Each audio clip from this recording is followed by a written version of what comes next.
Елестетіп көрші, сен ақшта тұрасың, қарапайым үйің бар, бір күні аулаңа шығып, бүгіннен бастап бұл жер тәуелсіз мемлекет деп жариялайсың. Және сен тек сөзбен емес, оны іспен жасайсың. Ту жасайсың, ақша шығарасың, конституция жазасың, тіпті шекара бекетін қоясың.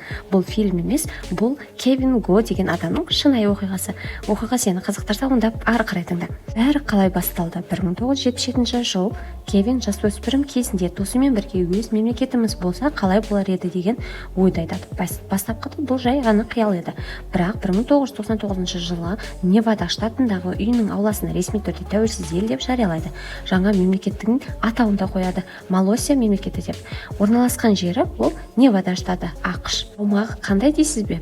Бар болғаны 5 соттық жер. Яғни кәдімгі үй мен оның ауласы. Нақты мемлекет сияқты ма? Малосия жай әзіл емес, Кевин бәрін ресмилендірген. Туы бар, елтаңбасы бар, конституциясы бар, ұлттық мерекелері бар, әнұраны бар. Ол өзін сол елдің президентімін деп жариялаған. Және таң қаларлығы, ол елдің өзінің валютасы бар. Валютасы валора деп аталады.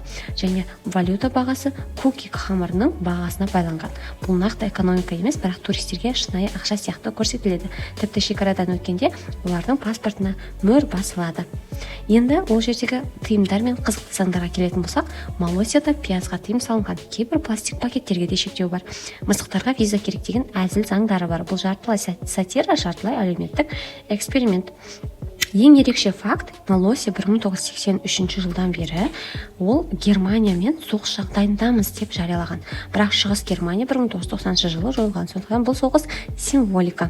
ақш үкіметі неге үндемейді дейсіз бе? Себебі ақш Малосияның мемлекет ретінде мойындамайды, бірақ оны тоқтатпайды да.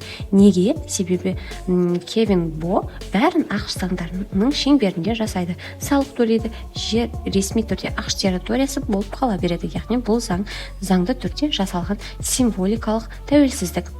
Бұл не, ойын ба, әлде философия ма?